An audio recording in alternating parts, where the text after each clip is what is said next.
Hello दोस्तों, सभी को बात करेंगे यहाँ पर एक इंटरेस्टिंग टॉपिक के बारे में जिससे रिलेटेड काफ़ी निवेशक के कमेंट भी आते हैं। और देखिए यहाँ पर जो भी लोग स्टॉक मार्केट में बिगनर होते हैं या यहाँ पर ऑलरेडी स्टॉक मार्केट में इन्वॉल्व होते हैं, उनका यहाँ पर ज़रूर क्वेश्चन रहता है और उनके यहाँ पर माइंड में भी ये ज़रूर आता है कि how to select best stock for wealth creation. और यहाँ पर और एक क्वेश्चन कि how to select multi bagger stock. देखिए मल्टी बैगर बोलते हो यहाँ पर 100, 200, 500, 1000 गुना रिटर्न देने वाला। और यहाँ पर ऐसे स्टॉक सेलेक्ट करने के लिए उसमें कौन से पॉइंट यहाँ पर इन्वॉल्व रहने चाहिए वो यहाँ पर हम डिस्कस करेंगे। देखिए कोई कॉम्प्लिकेटेड चीज़ें नहीं रहेगी, बहुत ही सिंपली यहाँ पर लैंग्वेज में यहाँ पर हम समझेंगे। मैं आपको बता दूँ, कोई फार्मर रहेगा, कोई स्टूडेंट रहेगा, कोई यहाँ पर प्रोफेशनल रहेगा या कोई जॉब पर्सन, उन सभी को यहाँ पर स्टॉक सिलेक्शन करने के लिए ये वीडियो काफ़ी यूजफुल और भी प्रैक्टिकल रहेगा। देखिए आपको बहुत अच्छी तरीके से बता दो, अब तक जितने भी लोग अमीर हुए स्टॉक मार्केट से, उन्होंने यहाँ पर जब भी जर्नी स्टार्ट की या सिलेक्शन किया है, उनके अंदर आपको जो मैं पॉइंट बता रहा हूँ वो ज़रूर यहाँ पर देखने को मिलेंगे। और यहाँ पर ये सिंपल वे है। देखिए लोग यहाँ पर जिस वे के यहाँ पर पूरी तरीके से बेनिफिट ले चुके हैं, वही वे पर बोल तो वही रास्ते पर हम भी जाएंगे तो हमको यहाँ पर 2-4% तो भी यहाँ पर उनके जितनी वेल्थ है उसमें से फ़ायदा तो मिलेगा ना। जैसे उन्होंने 1000 करोड़ कमाए होंगे, हम यहाँ पर 2-4 करोड़ कमा लेंगे बिल्कुल। तो यहाँ पर चलिए स्टार्ट कर लेते हैं। वैसी मेंटेलिटी रखिए जैसे मैं आपको बता रहा हूँ कि पॉजिटिवली आप यहाँ पर बहुत अच्छी तरीके से पैसे कमा पाएंगे। आप नेगेटिव सोचेंगे तो आप यहाँ पर पैसे गंवा भी सकते हैं। इसलिए आपको यहाँ पर ज़रूर अच्छा और पूरी तरीके से प्रिपेयर रहकर निवेश करना चाहिए। देखिए जब भी आप स्टॉक सेलेक्ट करें, फर्स्टली ये बात याद रखना दोस्तों कि आप यहाँ पर प्राइस को मत देखिए। क्या होता है, हम जज कर लेते हैं कि छोटे प्राइस का शेयर बोले तो यहाँ पर क्या है, वो पूरी तरीके से खराब है, उसका बिजनेस बराबर नहीं, नहीं तो यहाँ पर उसमें कोई गड़बड़ चल रही है, ऐसा नहीं है। और यहाँ पर बड़े प्राइस का जैसे कि बहुत स्ट्रांग प्राइस वाले होते हैं, 20,000, 40, 50, 1 लाख तक के भी, तो वो कंपनीज अच्छे, ऐसा नहीं है। क्या होता है, हम प्राइस को देखकर डिसाइड नहीं कर सकते कि कंपनी कैसी है। हाँ, अब यहाँ पर हमें डिसाइड कैसे करना है तो मैं बात करूंगा। देखिए डिसाइड करते वक्त सबसे पहले मल्टी बैगर स्टॉक का यहाँ पर देखना पड़ेगा बिजनेस। अब यहाँ पर आप बोलेंगे सर बिजनेस का सिलेक्शन यहाँ पर आपने क्यों पहले पॉइंट में रखा और इसको इम्पोर्टेंट आप क्यों दे रहे हैं, तो रीज़न समझिए।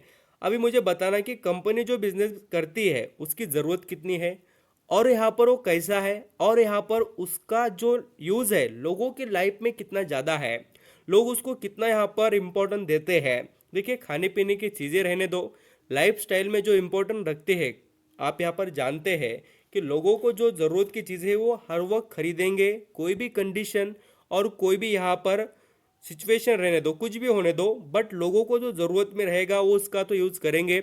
साथ ही उसकी ग्रोथ फ्यूचर में क्या डिमांड है ये देखिए। ये पहला पॉइंट है कि आप मल्टी बैगर स्टॉक या यहाँ पर बहुत बड़ी वेल्थ क्रिएशन करने के लिए कंपनी सेलेक्ट कर रहे हो तो उसका बिजनेस स्ट्रक्चर देखिए, बिजनेस कौन यहाँ पर चलाता है वो तो आप यहाँ पर देख ही पाएंगे, बट बिजनेस कितना अच्छा है वो पहला यहाँ पर हमारा काम है कि देखना।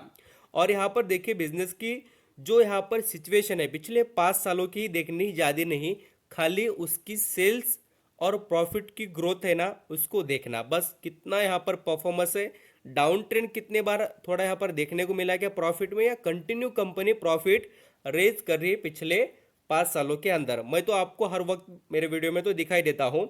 अब यहाँ पर देखिए दूसरी बात, नेक्स्ट पॉइंट है सेकंड यहाँ पर कि आप यहाँ पर देखिए कि कारपोरेट एक्शन में कंपनी आपको क्या क्या बेनिफिट दे पाती है। हम यहाँ पर लंबे समय में पैसा कमाने की बात कर रहे हैं तो हम खाली शेयर का प्राइस बढ़ेगा तभी पैसा नहीं कमाएंगे, हमको दोनों तरफ से कमाना है। एक तो देखिए अभी यहाँ पर आपने किसी कंपनी के शेयर खरीदे हैं, 1000 शेयर खरीदे हैं मैं मान लेता हूँ, और आपने यहाँ पर उसके ऊपर कंपनी ने अनाउंस करते हुए देखा कि डिविडेंड अनाउंस किया है 10 रुपये।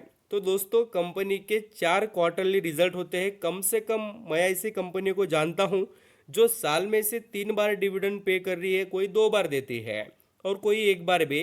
तो देखिए 4 क्वार्टर में बोल तो 3-3 महीने के रिजल्ट आते हैं क्वार्टरली, तो उसमें से यहाँ पर क्या हुआ, तो कंपनी ने आपको 2 बार भी दिया है, 1 बार भी 10 रुपये भी दिया, साल में 1 बार 10 रुपया दिया है, तो आपको 1,000 शेयर पर 10,000 रुपये मिल गए, वो आपको पैसिव इनकम की तरह आएगा। आपको शेयर बेचने की ज़रूरत नहीं, ऑटोमेटिक अपने जो अकाउंट होते हैं अपने उसके अंदर आ जाएगा।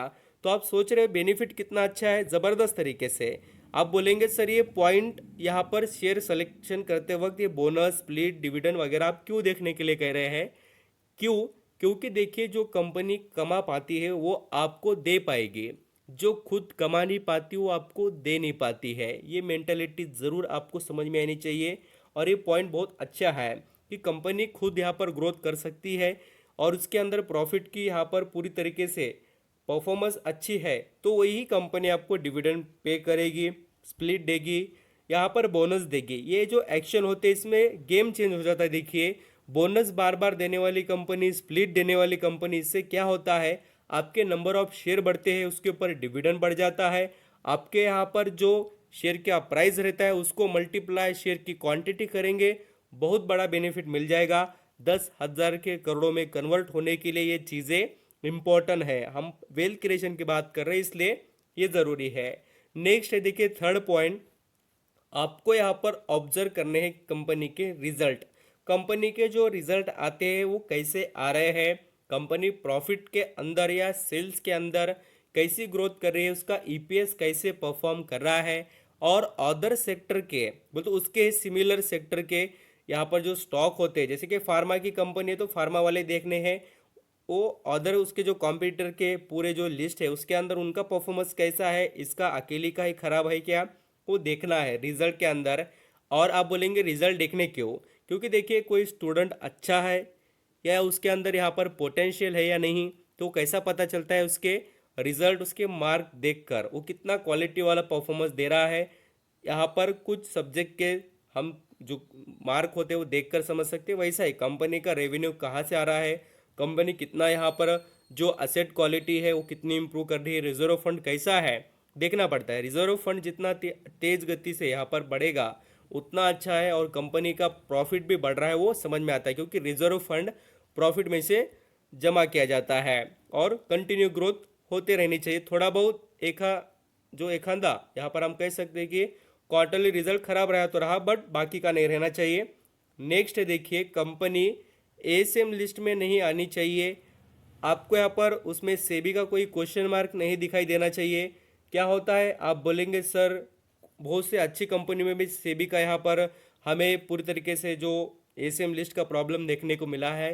ज़रूर देखने को मिल सकता है। स्टेजेस कौन से देखना पड़ते हैं, फर्स्ट सेकंड फोर्थ ऐसे स्टेजेस है, और फर्स्ट स्टेज में हो तो नॉर्मल बात है, ज़्यादा पी रेशियो रहने का भी यहाँ पर क्वेश्चन मार्क क्रिएट हो जाता है। उसमें ऑपरेटर भी रहते हैं, बोलकर भी एसएम लिस्ट में ऐड किया जाता है, और यहाँ पर देखना पड़ेगा।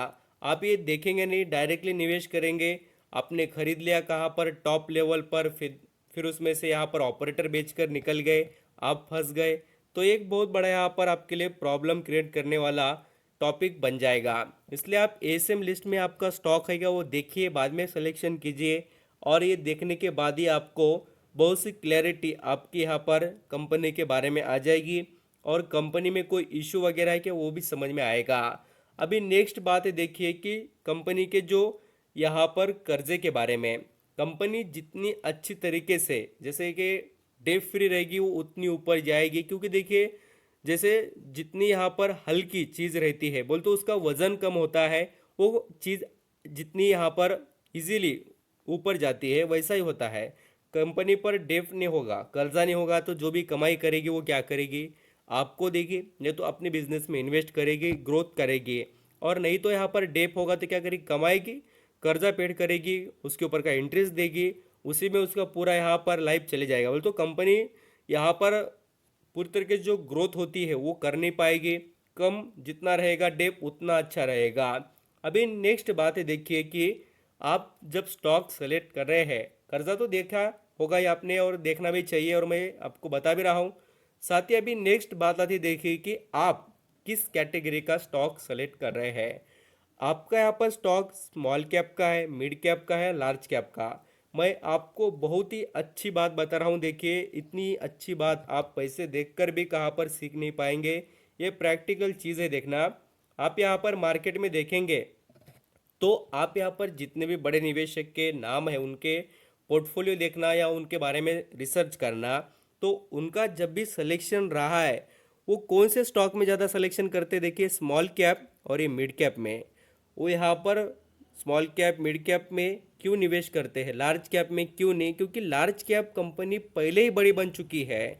अभी जो मिड कैप वाली माइक्रो कैप मिड कैप जो है, ये दो चार तीन कंपनीज देखिए, mid cap small cap micro cap, ये जो है ना, इनमें निवेश क्यों करते हैं, क्योंकि वहाँ पर पैसे बन सकते हैं और ये कंपनीज बनने के लिए तैयार भी होती है। क्यों? क्योंकि इनकी ग्रोथ होनी बाकी है। अभी यहाँ पर इनका मार्केट कैप 20,000 करोड़ के नीचे ही है, बट लार्ज कैप वाली 1 लाख 1.5 लाख 3, यहाँ पर हम जैसे देखें लार्ज कैप वाली कंपनी अच्छी तरीके से बड़ी बन जाती है, वो लाखों का उसका मार्केट कैप होता है, तो उसमें ग्रोथ उतनी ज़्यादा हमें नहीं दिखाई देती। खाली वो हमें यहाँ पर जो टेम्पररी बेसिस पर जो फ्लक्चुएशन होते हैं, चेंजेस होते हैं, थोड़ा नॉर्मल रिटर्न दे पाएंगे। बट ज़्यादा जो वेल्थ क्रिएशन 400 500 1000% रिटर्न चाहिए, तो आपको यहाँ पर खास कर स्मॉल कैप मिड कैप में ही निवेश करना पड़ेगा। अभी नेक्स्ट लेवल पर बात करेंगे। देखिए ये मैंने जो चार्ट पैटर्न आपके आगे रखा है वो है पीडिलिक इंडस्ट्री का। इसका चार्ट पैटर्न मैंने सेलेक्ट इसलिए किया कि आपको दिखा सकूं कि ये जो है ग्रोथ, देखिए ग्रोथ मैटर रखती है कैसे। तो शेयर का चार्ट पैटर्न हर वक्त अप ट्रेंड वाला रहना चाहिए, ऐसा नहीं कि यहाँ पर ऊपर से नीचे आ रहा है। ये सिलेक्शन आपका रॉन्ग रहेगा, आप पैसे नहीं कमा पाएंगे। चाहे यहाँ पर आप कितना भी अच्छा शेयर रहने दो और वो यहाँ पर वो डाउन ट्रेंड में आ रहा है, तो आपको यहाँ पर पैसे बनते हुए नज़र नहीं आएंगे। यहाँ पर इस तरीके से अप ट्रेंड रहना चाहिए और उसके अंदर फ्लक्चुएशन रहने दो, गिरावट तेजी गिरावट रहने दो, बट लंबे समय में वो यहाँ पर टॉप पर रहना चाहिए और अपना पोजीशन आगे ग्रोथ में करते हुए रहना चाहिए। ये तो बात हो गई चार्ट पैटर्न की, देखना तो ज़रूर है चार्ट पैटर्न। अभी नेक्स्ट देखिए पी रेशो। पी रेशो ज़रूर यहाँ पर 15 जो होता है 15 के बीच में ही देखिए, 15 के नीचे ही आपको 9 12 10 ऐसा मिल जाए, 8, तो बहुत अच्छा रहेगा। पी रेशो बहुत अच्छा जब कब रहता है, देखिए जब कम रहता है। ज़्यादा रहने से क्या है, एक तो उसका वैल्यूएशन भी महंगा और उसमें क्या चल रहा है उस कंपनी के बारे में उसका वैल्यूएशन का पता नहीं रहता है। जितना महंगा रहता है, 400 किसी का रहता है, 300 भी रहता है, 100 200 भी रहता है, तो आपको यहाँ पर देखना पड़ेगा। पी रेशो का भी सिलेक्शन देख कर कीजिए। और यहाँ पर आपको एक और बात बता दूँ कि आप यहाँ पर लंबे समय का निवेश कीजिए, तब पैसा बना पाएंगे। और यही सिंपल वे है देखिए सिलेक्शन करने के। ये पीटर लिन जो है, पीटर लिन जो आप यहाँ पर जानते हैं, उनके बुक में भी ये पूरे पॉइंट लिखे हैं, कभी पढ़ सकते हैं, आपको देखने को मिलेगा। Thank you so much.